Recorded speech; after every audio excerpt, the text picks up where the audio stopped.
A Pasifika mother of two has helped launch a petition urging the police to scrap their armed response pilot, saying she's worried about her community's future if it becomes permanent. The unit's made up of blacked-out police SUVs and armed officers they've been put into the Counties Manakau, Waikato and Canterbury area for 6 months. They were launched nearly 2 weeks ago, but now there's a push to force a rethink.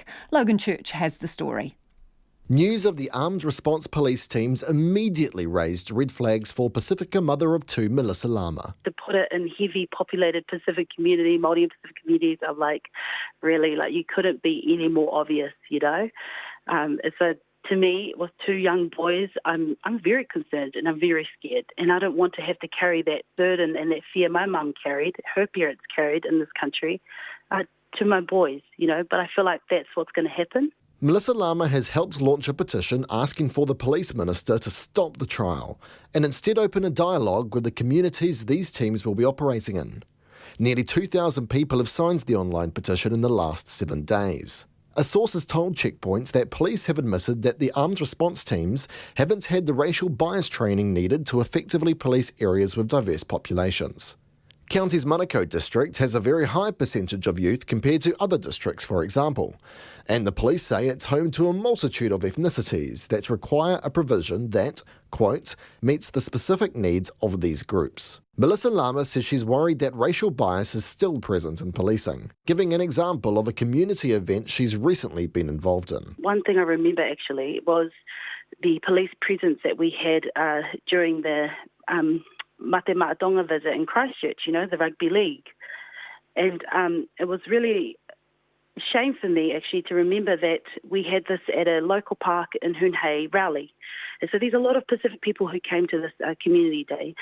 And some of the feedback we got was that actually were they there to police us in our cars and how we were walking across the street, or were they there to keep the community safe? Ms. Lama says there has been some great steps that have improved the relationship between police and Māori and Pasifika communities.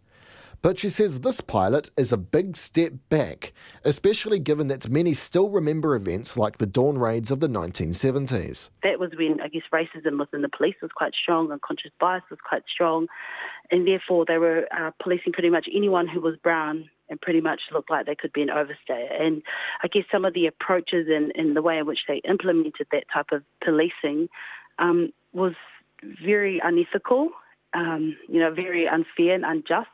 And it's actually the psychological and the cycle of that damage, is carried on to today. And I remember, this is a good prime example, I remember my parents, especially my mum, telling me that if you see a police officer, don't ever look at them. And experts overseas think there are going to be serious problems with sending armed units routinely into neighbourhoods.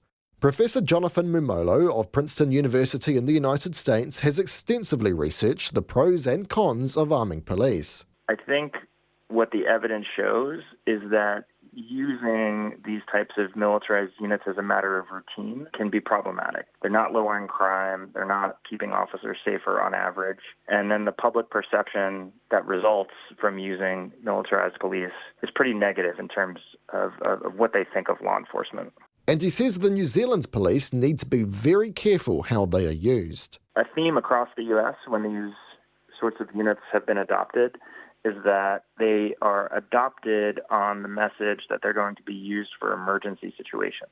And then they end up getting used routinely. And so I think that's, something I would caution police agencies to think about. Are you really just reserving this for emergencies? And have you thought through the consequences in terms of how people perceive the police if you start to use them more routinely? Melissa Lama hopes her petition will get the government and police to rethink things and come up with other options. The police refused our interview request today, but said in a statement they are aware that some people may have concerns about the deployment of armed response teams. They did not comment on any concerns being raised about the lack of bias training. In Christchurch for Checkpoint, Logan Church.